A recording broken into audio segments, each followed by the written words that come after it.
Alrighty. Well, today, folks, I'm going to walk you through, or at least try to walk you through, the replacement limestone wall, which I built in lieu of a fence that was blown over in a storm, which is shown here shortly, and hopefully give you an idea as to what it takes to get one of these limestone walls built.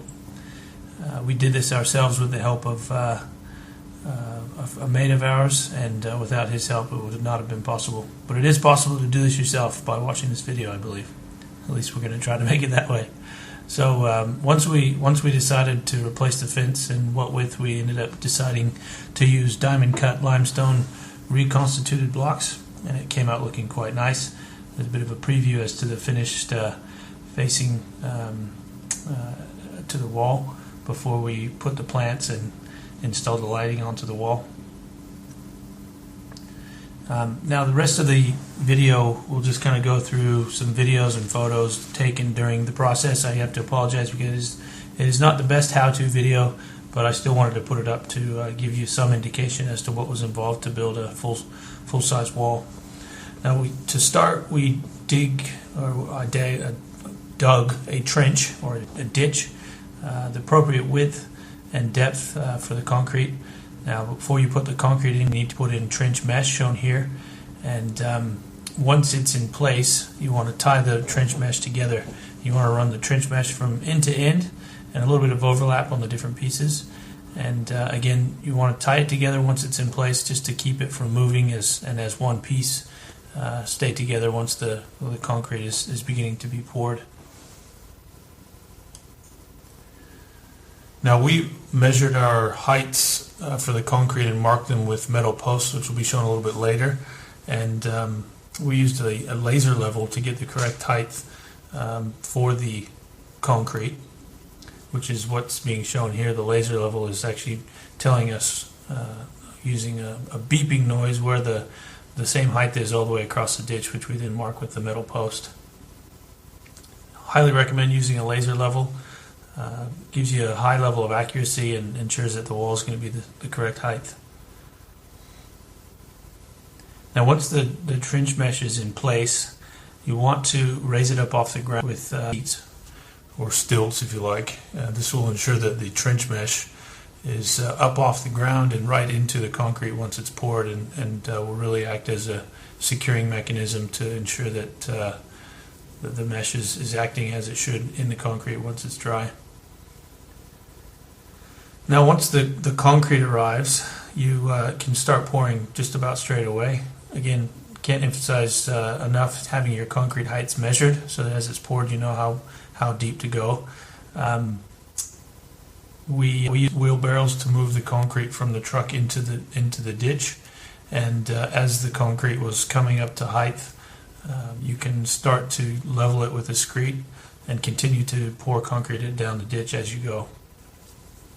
Now again, you're going to need a leveling tool to do the screeding on the concrete, so you'll need to note that down as part of the tools and bits and pieces that you'll need throughout the project.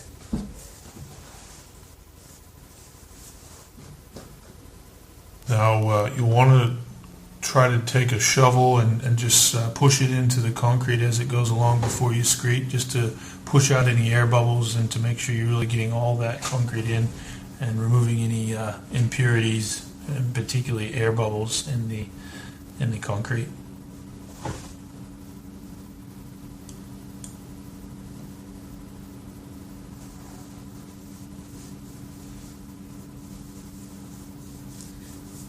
As you can see here, you can start leveling before the concrete is completely put into the rest of the trench. As long as you've got your height going, you just keep pushing the concrete through and continue the leveling process.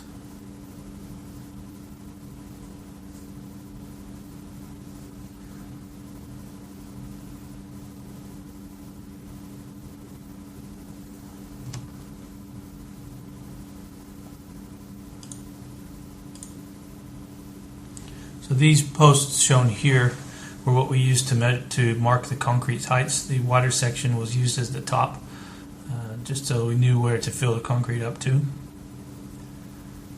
And they were cut from the trench mesh. Actually, the excess length Reese was able to utilize them, and really were quite effective.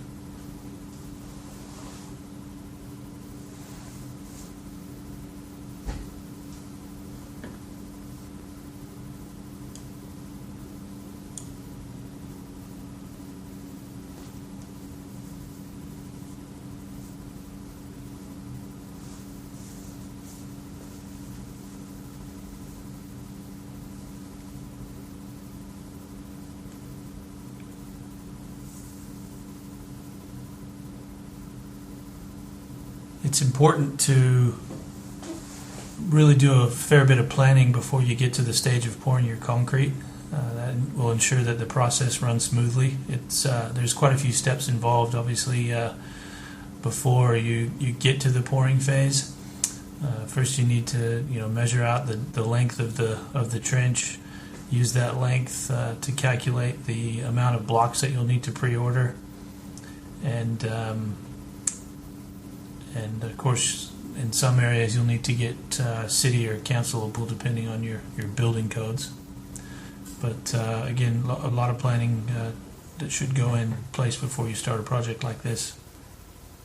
Now, once the concrete is poured and level, you will want to wait for it to dry according to the manufacturer's specifications and recommendations, depending on the climate, temperature, moisture in the air, etc.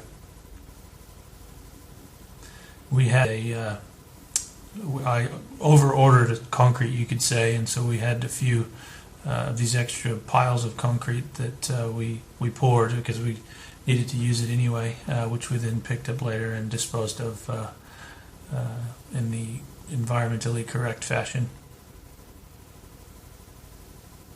You can see these extra piles of concrete shown here as little blobs in the sand. Now, once concrete is marked or is dry, you can mark it with a chalk line to mark the face of the face and the direction of the wall. And then you also want to use a string line to mark the face of the wall and the heights of the blocks. You'll use that string line at every level of the blocks to mark the height. So it's quite important that you get that right and it's set exactly where you've designed it to be set.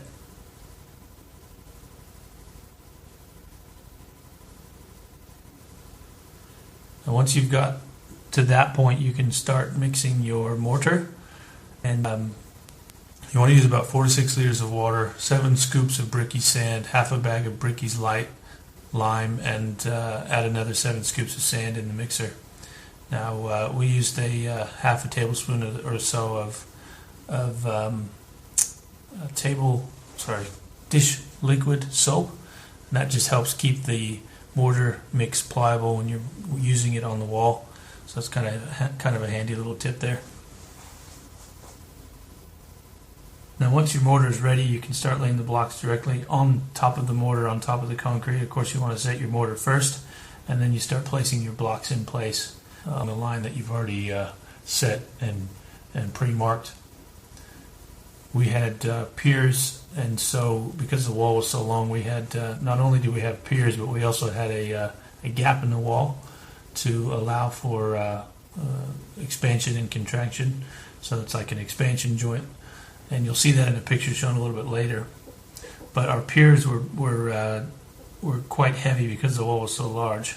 So you'll see that those blocks are twice the size of the rest of the blocks used on the wall. As the mortar is ready, you just want to basically put it into place straight on the deck, on the concrete, obviously in the direction that you're going to be laying the wall. It's not important that it's perfectly laid, but that'll come later as you clean up the wall with the trowel.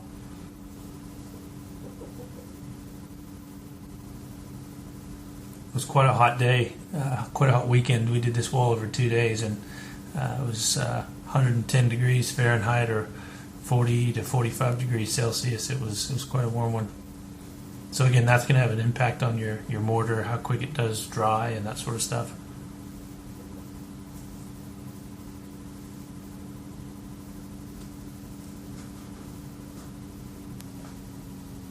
Now the widths on the blocks between each was roughly 15 millimeters, but in this case I think we just used our Reese's hand and fingers with a glove on, As he pretty much laid every block, it was the same right the way through.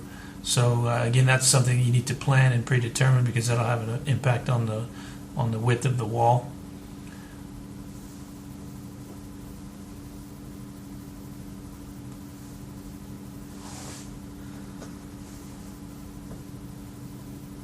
Again, using your string line to really check your heights and placement.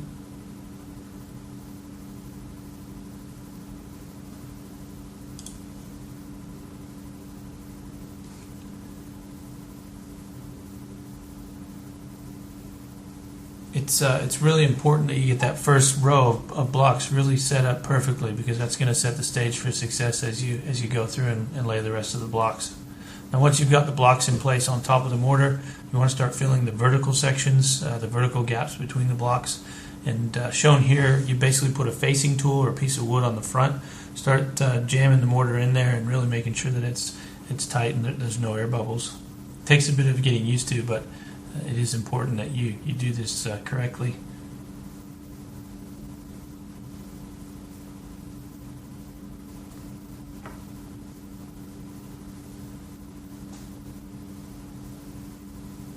Takes a bit of time at first, but once you get the hang of it, it'll start moving a lot quicker.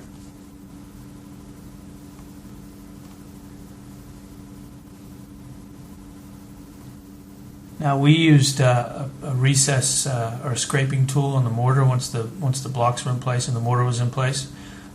We had a scraping tool that basically took the top 1/4 inch or top 6 millimeters roughly out of the mortar. So basically it had recessed mortar in between each block, and really gives a nice finished detail on the wall itself, and quite a simple thing to do if you've got the right tool.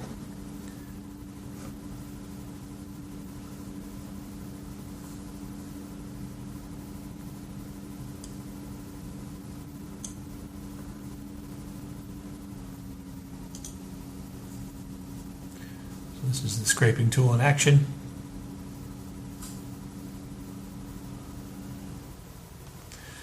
Once your wall may require some blocks to be cut, depending on what your project entails, and our wall certainly took a few cut blocks, and so we used a wet saw to cut a few of the blocks in half, and to cut in a mailbox, and to cut some false mortar gaps into some of the blocks.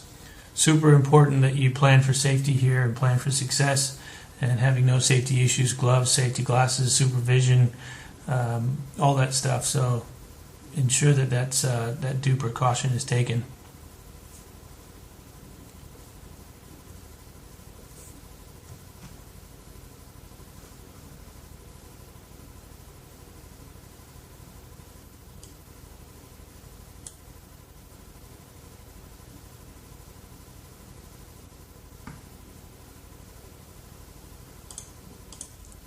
Earplugs, sunscreen, the whole 9 yards.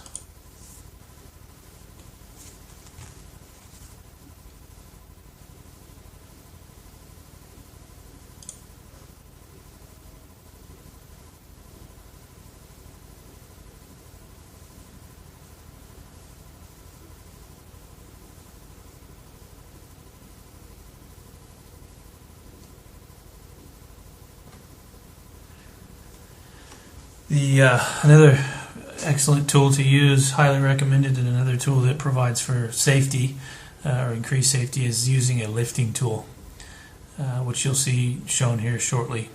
The lifting tool really takes a lot of the work out of lifting these blocks. It allows for 2 people to lift each block. It allows to get blocks into places where your fingers won't allow you to.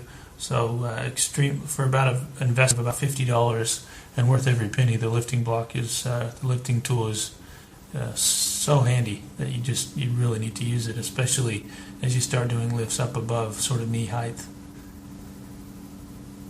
Again, you'll see the string line in place. You want to raise it each level you go up with the wall to mark the height of the blocks and where they should be sitting on the face.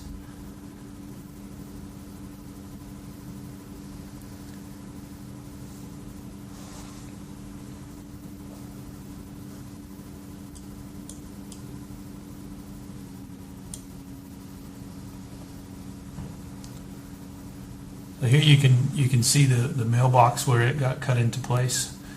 That takes a little bit of planning, a little bit of measure twice, cut once type work. You can see the cleaning up of the mortar as as the blocks set into place. Some of it squishes out, and you just clean up the edges and continue to use it as it moves, as the blocks move along the wall.